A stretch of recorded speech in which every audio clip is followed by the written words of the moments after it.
Today on an all-new Dr. Phil. He lasted 11 days in office. Reportedly escorted off White House property. Anthony Scaramucci. I became overly ambitious, and I ended up doing things I totally regret. For the first time, he reveals why his wife almost left him. Did he come home and say, guess what, I'm going to start working in the White House? No, we actually never really talked about it. You didn't discuss this with your wife? Let's do it.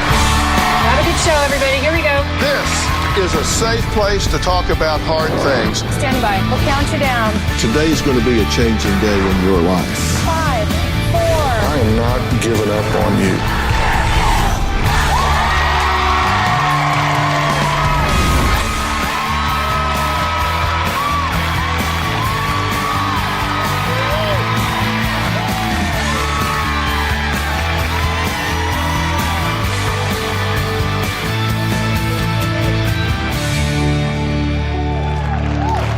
You're going to all know who I'm talking about. Last year, Anthony the Mooch Scaramucci became a household name when President Trump gave him a key to the Oval Office. Now, Anthony says he was hired to help drain the swamp of leakers looming in every nook and cranny of those historic hallways. But after an 11-day stint, or as Anthony likes to call it, 954,000 seconds, he was kicked to the curb when his no-nonsense conversation with a reporter hit the headlines. Take a look. A seismic staff shakeup in the West Wing. Sean Spicer out as press secretary. Spicer submitted his resignation minutes after Anthony Scaramucci, a former Trump campaign fundraiser, accepted the job of communications director. President Trump has found a kind of kindred spirit in his newly appointed communications director. Anthony Scaramucci communicates the way the president does. I was in the Oval Office with him earlier today, and we were talking about letting him be himself, letting him express his full identity. Incoming White House communications director Anthony Scaramucci's vulgar rant about outgoing Chief of Staff Reince Priebus turned a lot of heads. The public spat between two of the president's top aides exploded Thursday. In a phone call to New Yorker reporter Ryan Lizza late Wednesday, he went through a lot of the problems he believes he's facing in the White House, problems he believes with Reince Priebus, the Chief of Staff. Scaramucci unloaded on Chief of Staff Reince Priebus. And Reince is a paranoid schizophrenic, paranoiac. Scaramucci also lit into White House Chief Strategist Steve Bannon, saying, "I'm not trying to build my own brand off the expletive strength of the president." He referenced Bannon performing a sex act on himself. White House Communications Director Anthony Scaramucci, on the job less than 2 weeks, was reportedly escorted off White House property. Well, in the short time Anthony was working in the White House, he managed to shake up politics, but his failure to keep his job, well, it shook him to the core. People don't normally know the communications director at the White House, but most of America now knows me. And just when you thought the Trump presidency couldn't get any more controversial, along comes communications director Anthony Scaramucci. I'm an American businessman and an entrepreneur. I built my career being honest and direct. I'm not a backstabber, I'm a front stabber. I'm going to tell you directly to your face what I think. And I was very honest about what I thought was going on inside the White House. I'm not Steve Bannon. I'm not trying to build my own brand off the strength of the president. I left the White House after 11 days, and in the beginning it seemed like it was a very dark thing, and I'm waking up on the 12th day to full-blown humiliation, okay? I'm on 45 newspapers internationally. I'm lit up on all the national news, the international news, and the cable channels, man, they're relentless. I'm not a guy that gets depressed, but I gotta tell you, it was a couple of days there where I was really bummed out about the whole situation, and then, bam, my true self started emanating, where it's like, wait a minute, you can't really have any regrets because the president asked you to come in there and eliminate the leakers. I mean, I knocked 4 of the biggest leakers out of the White House. When you fail, first thing you do is take full accountability. Number 2, you gotta forgive yourself. And then the third thing you gotta do is stay honest about who you are in your life. And so when people come up to you and say, well, you were a failure, you got blown out of the White House, you're like, yeah, I was a failure, but you know what? I got into the White House. I've had a lot of failure in my life, but I can deal with the failure because the failure is me pursuing my dreams. Well, I have found this to be a very interesting guy. Please welcome Anthony Scaramucci. Doc, how are you? Have a seat. Wow. There's some video. Hey, guys. Yeah, that's some video, huh? You guys do a great job. Yeah. You make a hell of a phone call. Yeah, that was a mistake, obviously. You know, it was a person from Long Island, actually an Italian guy, whose father had worked with my father in the construction industry. And I thought the phone call was off the record, and I was talking to him in a very neighborly way. And then he did something that I didn't think he was going to do. What kind of neighborhood are you living in? You know, it was a fun neighborhood, Yeah. but it was a colorful one. Yeah. You know? A lot of people here I can see more or less probably grew up in a neighborhood like mine. Yeah.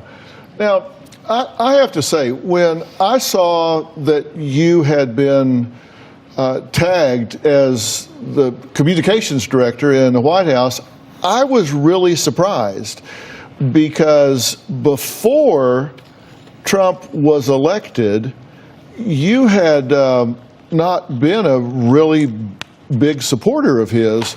You referred to Trump as anti-American and Mr. Trump as a hack politician, and you said you did not like the way that he talks about women and said he had a big mouth.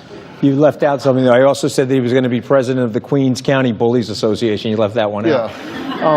So what happened there, the backstory there is on one of the morning news channels, he was hitting the hedge fund industry. And like him, I'm a little bit of a counterpuncher. So when he was hitting the hedge fund industry, I responded by hitting him, and then that necessitated a phone call from him. And we had always gotten along pretty well. I went up to see him, and then we cleared the air. I mean, listen. Did he ever bring this up to you once you? Oh, well, yeah. Listen, I mean, in my first press conference, one of the first questions was exactly what you just brought up. And I said the same thing to people in the press, and I'll say to all of you guys, that at the end of the day, he was hitting me, I hit back. We're New Yorkers. We brushed ourselves off. I apologize to him for that, and I support him. I support him because of his agenda as it relates to middle-class families and lower middle-class families. In that job as a communications director, with the first president in history that just seems to kind of tweet at random, I mean, you have to wake up in the morning and wonder what he tweeted during the night, during those 11 days. Who said I was sleeping over those 11 days? I mean, seriously, but did you wake up in the morning and go, oh God, what now? A few times, yeah. I mean, the thing I found about the president, though, is that like those less than strategic tweets, they were usually when he was taking incoming, and criticism. And I always found about the president that if he felt well defended, that he stopped that sort of tweeting, Dr. Phil, and he was a little bit more strategic with the tweeting. I think the president has good intentions, but I do think he goes off the rails sometimes. Maybe you could have an intervention with him, maybe bring you to the Oval Office, you could have an intervention with him. Do you think Donald Trump ever really believed he was going to be president? I think that towards the end, we thought we were getting there again. After the Access Hollywood tape, I would say that most of the people in the campaign felt that we had a big rock slide hit us and that it was going to be hard to come back up that mountain. But towards the end, we started feeling like the polls were closing. You may remember James Comey, the FBI director, he issued a statement related to Secretary Clinton, and then he issued another statement, and then that tightened the polls.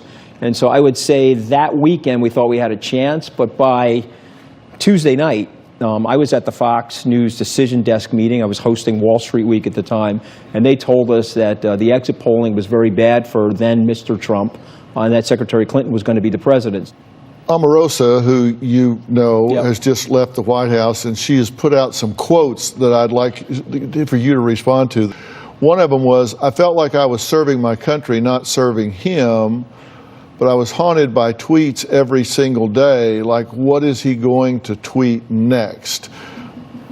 Was that a feeling in the White House? Were people bothered by this on the inside? I think people were used to the tweeting that were on the campaign day to day, because he really needed, in his opinion, to use the tweeting to hop over the mainstream media to communicate directly to the American people. She says, can I just say this? as bad as y'all think Trump is, you would be worried about Pence. I'm Christian, I love Jesus, but Pence, think Jesus tells him to say things. I'm like, Jesus didn't say that. Scary. Is Pence a scary guy? Listen, I don't think so. I don't think the vice president thinks that Jesus is talking to him, Dr. Phil. I think that that's good to hear. The vice president is he's a good man. He did a great job on his state. If you look at the state of Indiana in terms of the unemployment numbers and the growth and the middle class wages in the state of Indiana, all of that was great. He's been very loyal to the president, but he is a devout Christian. All right, we're going to take a break. Coming up, Anthony says he's made many mistakes in his life, but one really hurt the most. He'll tell us about that, and we'll meet his wife, Deldre, for her very first interview next.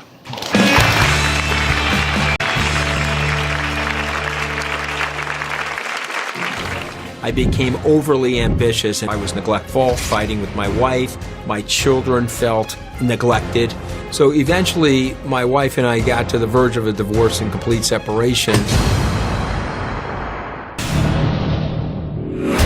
I failed the bar twice, passed it on the third time.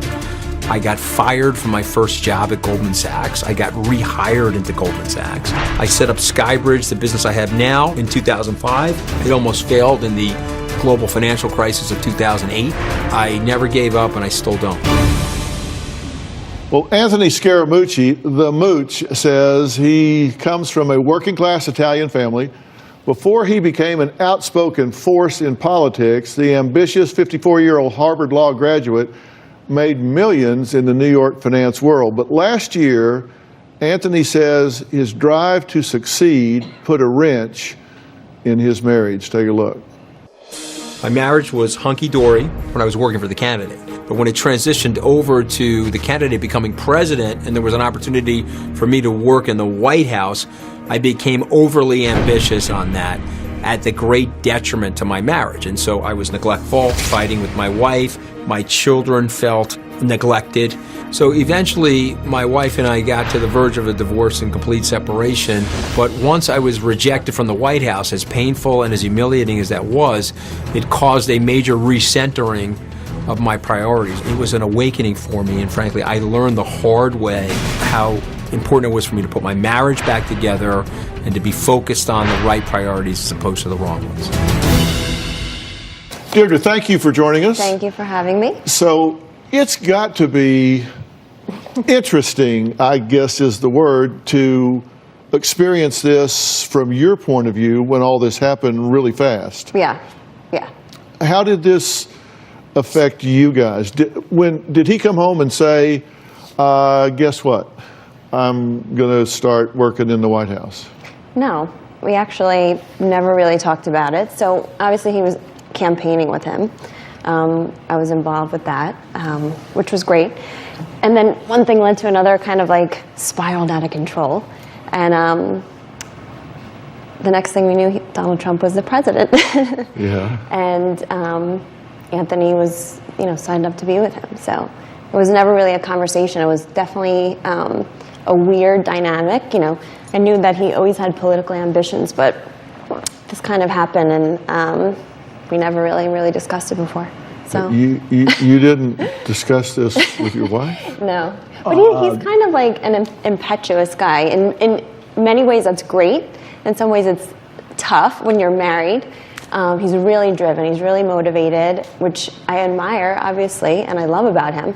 But in some situations, you would want to have that conversation. Especially this type of. How did she react to the new job? Listen, we were fighting as a precursor to the new job, and I think what I think is important here, as with everything, when you're having failure in a relationship, failure in a job, is to be personally accountable. And so for me, I would say to people in the same situation, get your priorities right. And so what happened to me is my priorities went upside down on me because of the situation, and I became overly ambitious. I became misguided, and I ended up doing things that today I totally regret. And so now there's two things you have to do. You have to, one, forgive yourself, And then the other thing is the people that you love, you have to actually turn to and ask for forgiveness. You had filed for divorce about the time you took the job, right? Well, actually, okay, so it goes back like maybe to the campaign because he was working so hard and like really involved with it. And we have a young son who's 3 at the time, and I was also expecting another baby. So it's kind of hard to be home. Sure, you know, a lot of people can relate to that. You have one young son and one on the way. And I was like, where's Anthony? You know, I miss Anthony, you know, that kind of thing. And so we had some tension. It wasn't like major. It was, you know, marital tension that people have, especially when you have young kids. It's stressful. But then, like I said, he got elected, which was completely surprising, to me at least. And then maybe some other people could be surprised by that. Maybe. How did your family feel about Trump? It's really tough on me and my family because they're not big Trump fans? No. No, honestly, some of them are. To be fair, some of them are. They're not. It's not totally like, you know, polarized to one side. It's nobody talk. I used to like set ground rules like nobody talk about politics. Like don't say anything. You know, I was all stressed out. It was ridiculous. But you're a smart guy. I mean, you had to realize what was going on, and you're also a sentimental guy. I mean, you bought the jersey. Yep. To keep it in the, talk about that. So what Dr. Phil's referencing is after 9/11, 11 days after 9/11, we hosted our first sporting event in New York at Shea Stadium, and we had all of the firemen there, we had all the police officers there. It was a very sentimental, very, you know, heartfelt ceremony for all of the victims that died in 9/11. And the Mets were playing the Atlanta Braves, and they were losing. And then I think it was the bottom of the 8th inning, Mike Piazza, the famous Hall of Fame catcher, came to the plate. There were runners on, and he smacked a home run into the right center field, and the entire stadium just started bouncing. I mean, I thought it was going to come off its suspension grid. And it was very, very emotional for the people there. There were children there who had lost their dads in 9/11, and it was this symbolism of picking yourself back up. You know, something super bad has happened to you, but here's the metaphor: get back to the plate and swing as hard as you possibly can. And so this jersey, you know, the Mets unfortunately have made some miscues. You know, they've been not really winners over the time of my fandom. I've been in pain for 40 years. And so they then made this miscue by selling that jersey to somebody, and that person put the jersey up for auction. And so my friends and I said, oh my God, this is a relic of New York. This is a memento. And so we went and bought the jersey. And then we gave it to the 9/11 Memorial Museum, except for in July it goes up to the Baseball Hall of Fame. And so that's in the permanent collection of the 9/11 Museum now. And you and I had a meeting in New York where there was a gentleman there whose father was a fireman. Yeah. Who leaned over the table before we could talk. Yeah, it was Frank, and thank you for doing that. So I am sentimental. And let me tell you, you know, it pains me to be this open about it. You know, I'm not only sentimental, but I'm obviously loaded up with flaws, and it required that punch in the mouth experience inside the White House and landing on the canvas to get up, dust myself off, similar to that situation in New York, and look around and say, okay, what is really important? What am I doing wrong? How can I correct it? And then that's when I reached out to Deldre. Deldre, thank you for sharing. Thank you. Thanks for having me. About this. Anthony's experience with the White House. We wanted to hear it through your eyes, and we were able to do that. Coming up, Anthony has a broad range of experience in conflict resolution. He's going to stick around and help me with our next story. We're going to meet a man who claims he cannot co-parent with his ex-wife because she keeps breaking all the rules. Well, can a Harvard lawyer help figure that out? Well, we're going to find out. We'll be right back.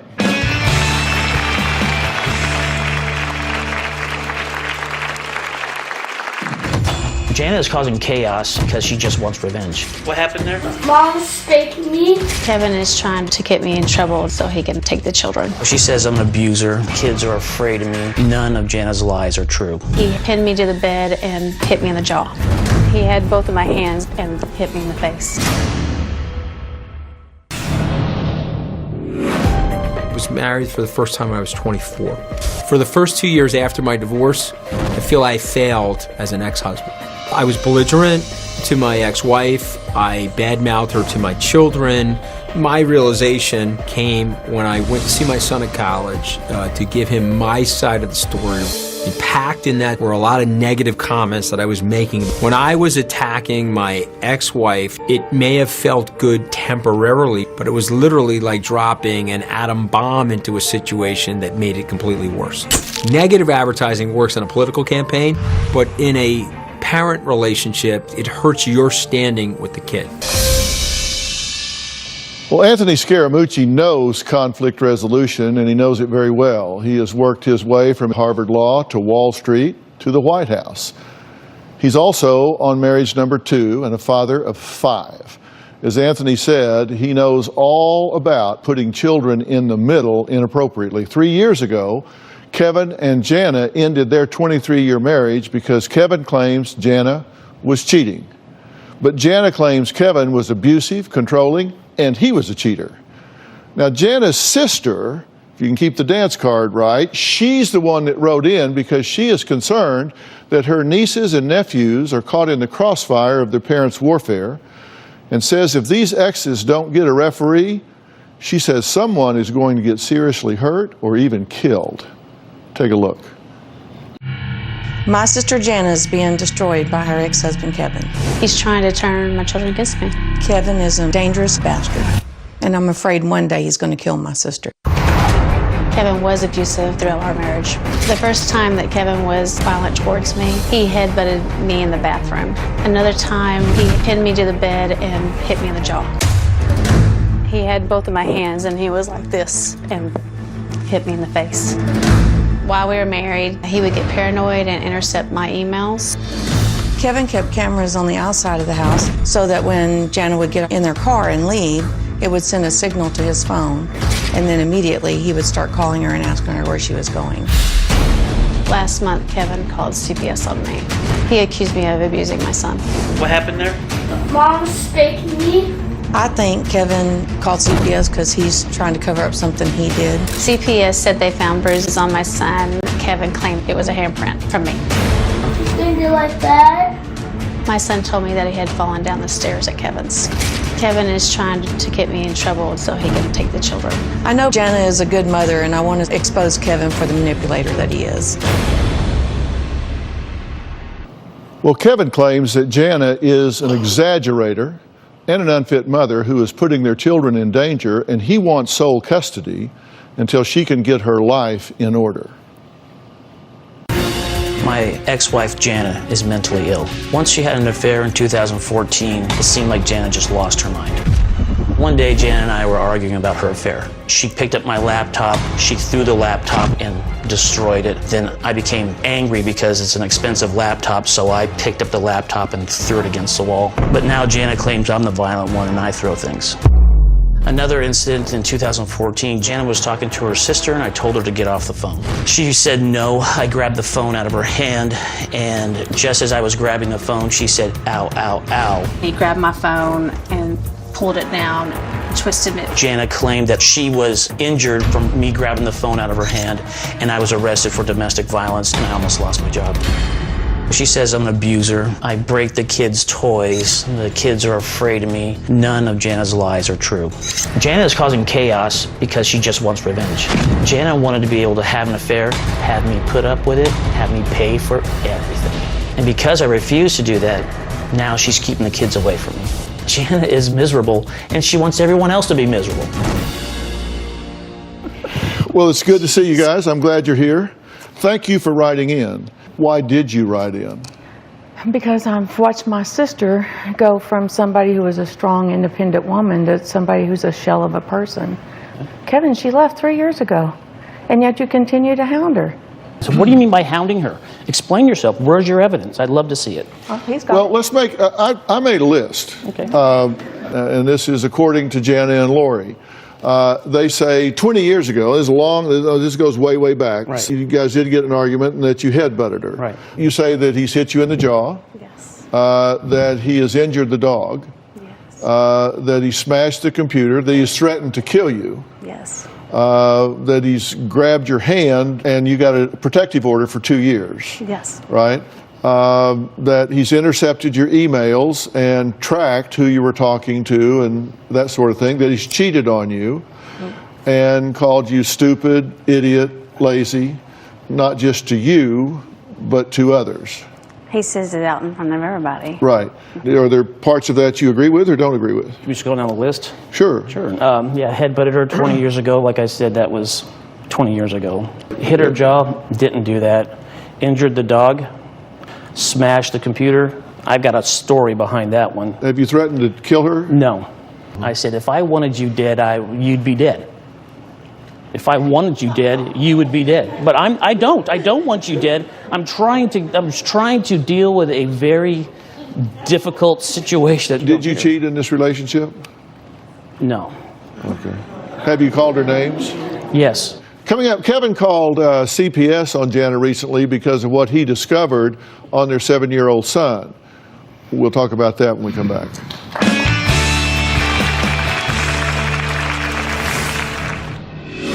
I'm angry what you did to our family. If you don't put the swords down between the two of you, you're going to scar the kids. Closed captioning provided by... When we were married, Kevin would punch our dogs until they whimpered. My kids told me that they recently got a puppy. My daughter said that he started hitting it and then picked it up by the neck and flung it away. I am so worried of what Kevin will do next. Well, I'm back. Former White House Communications Director Anthony Scaramucci says he can relate to Kevin and Jana's story because during his first divorce, he too put his children in the middle until his older son gave him a wake-up call to stop. How did that happen? Well, you know, on national TV, I'll apologize to my first wife. I definitely should not have done that. And what happened was I went to visit my son because, you see, I wanted to win the popularity contest in the spousal war. And I, you know, all about myself. I had to go there and explain to him why I was so terrific and she was less than terrific. And so what's happening is if you're hitting your wife to your kid, you're demolishing 50% of them. And so it didn't dawn on me, unfortunately, until I started doing it. I mean, is that happening here? And maybe I might slip up and say something every once in a while. I don't know, but I just try to do the best that I can. Well, it's not just by what you're saying. Both of you are violating court orders, right? Jana, you've changed pickup times, right? You've changed locations. You've stopped Kevin's Wednesday night visits. You're impeding the sale of the house. Then you say Kevin has failed to pay the mortgage at times, making it hard to sell the house. And I can tell you, if that did happen, it didn't happen during the time that the house was to be sold. I mean, it's just, I do my homework. I got timeline and math. I know this is, why are you doing this? I think that we are so far into this battle trying to get through this divorce, separation, divorce. This has been going on for 3 years, and I think there's been so many lies between the, well, I've lied, and she's lied. But I think there's just so much conflict. But if you don't put the swords down between the two of you, you're going to scar the kids. And I'm here to tell you that I did some of that to my own kids. And by the way, I'm not proud of it. Like, when I look at my life, there's a lot of things I'm proud of.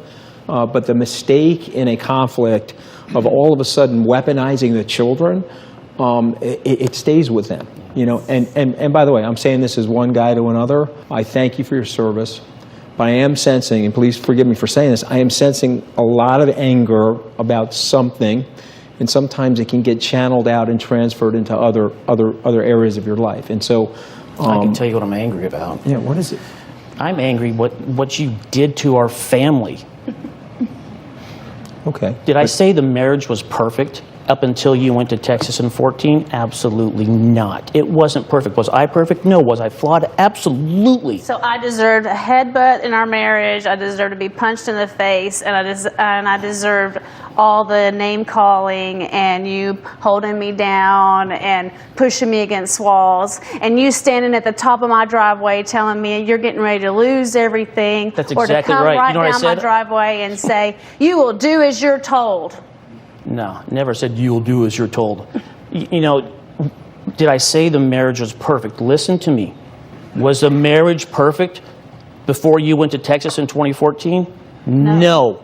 listen, I'm not trying to get y'all dating again. That ain't gonna happen anyway. That's not the point. The point is, can you become positive influence in these children's lives? I've got a question for these two that I think is pivotal.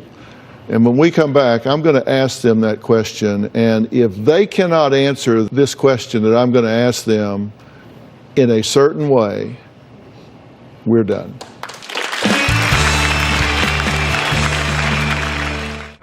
Closed captioning provided by... Back in 2014, all the kids went with my mom to my grandparents' house. That's when my mom started disappearing. She'd be gone in the night and morning and no one would know where she was. I knew she was seeing another man because we'd see him at a park.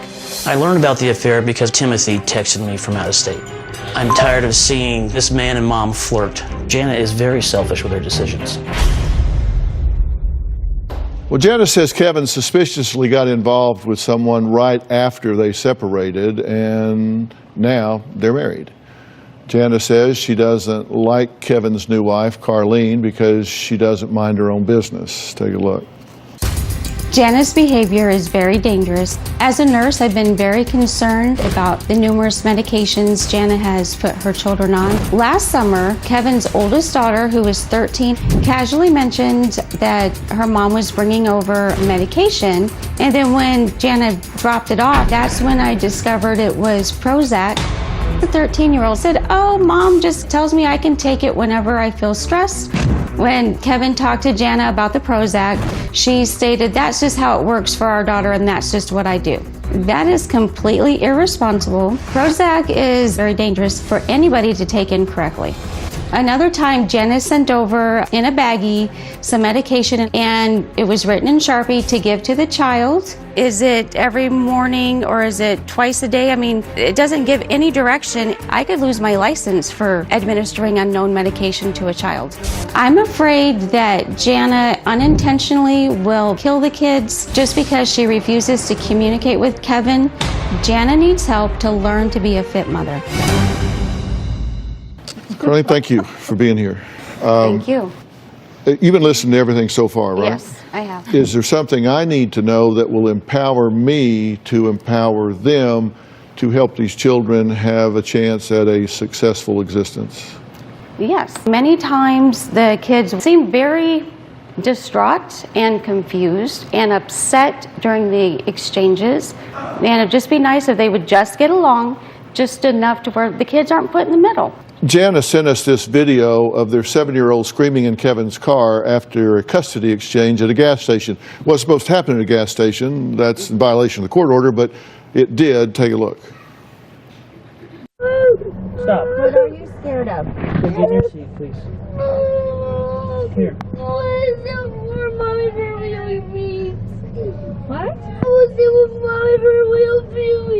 No. No, get back there. No, don't let him. Open this. Stop. Open. Can you push the seat? Push the seat.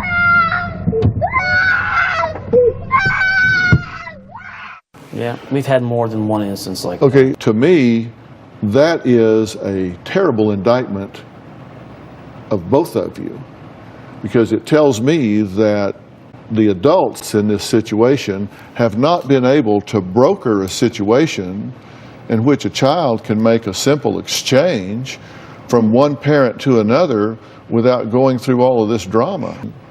I said there was a question that I wanted to ask each of you, and I want you to answer this honestly.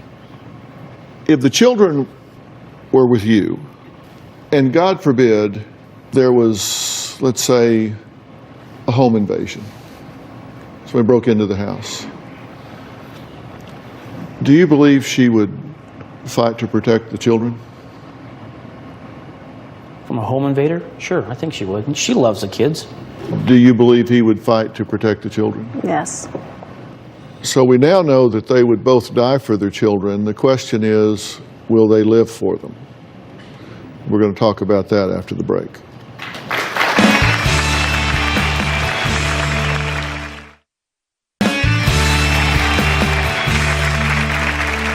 Timothy is here.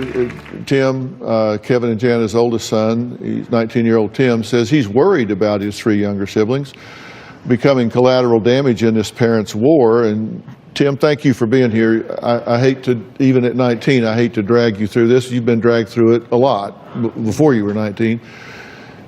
You want to see your young siblings get out of this war zone, right? Yeah, I do. And you see that there have been problems in your mother's parenting in the past, right?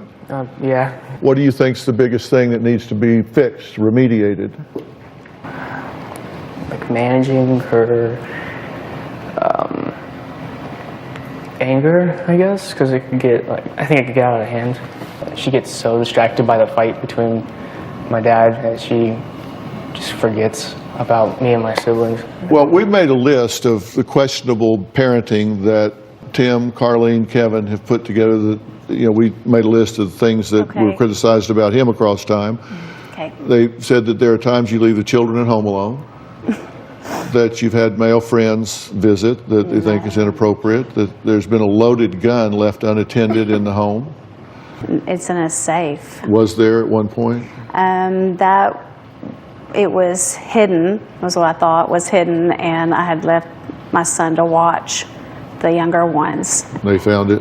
And apparently the little one found it. Tim, what'd you Okay, I just want to clarify something. I felt bad coming here, talking or saying these things that are bad with my mom. I'm beginning to not feel that bad anymore because, and I just want to tell you that she is lying a lot. I mean, a lot.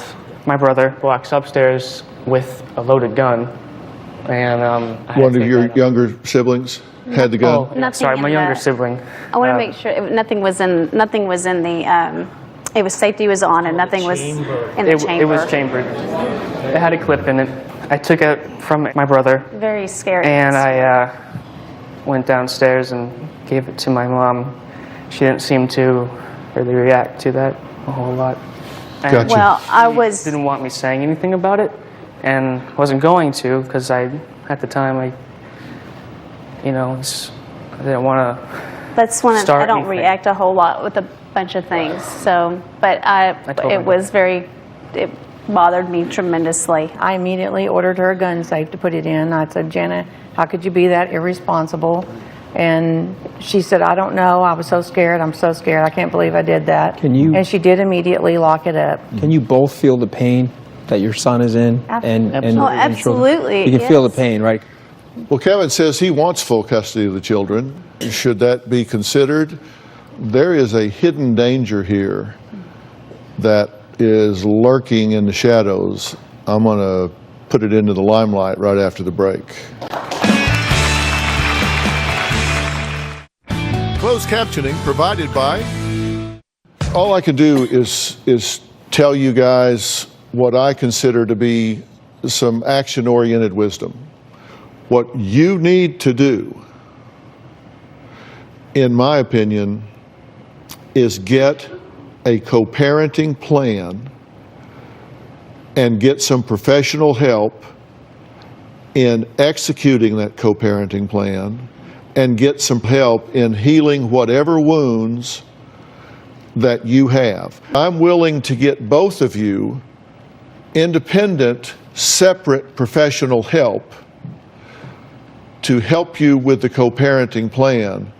I want your kids to all of a sudden say, I don't know what happened, but they went to California, and when they came home, all of a sudden, it was not all about them anymore. It seemed to be about us. And I don't think you two can get there by yourself.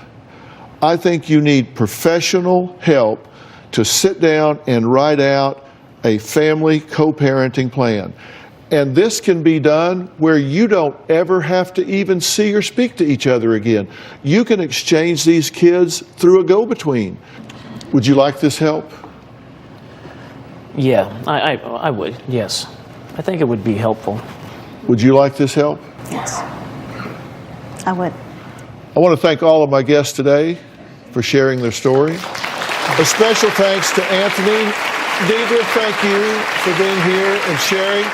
For more information about today's show, log on to drphil.com. If you have a similar story to today's show, let me know. The email is on our website. Thanks for being here. Take this